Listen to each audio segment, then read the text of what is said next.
ఒక వ్యక్తి కొత్తగా ఒక జూ పార్కును ఏర్పాటు చేసి దానికి టికెట్ ధర 200 రూపాయలు అని నిర్ణయించాడు. కానీ ఎంతసేపు ఎదురు చూసినా ఒక్కరు కూడా రాలేదు.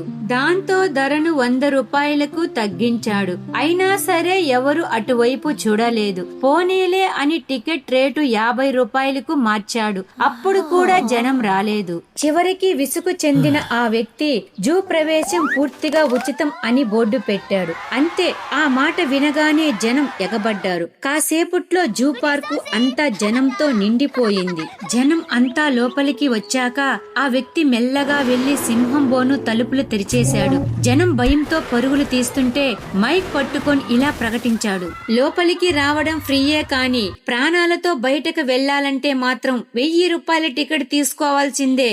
లోకంలో ఏది ఉచితంగా రాదు. ఒకవేళ ఉచితంగా వస్తుందంటే అక్కడ వస్తువు కంటే మనమే ఎక్కువ ధర చెల్లించాల్సి వస్తుందని అర్థం.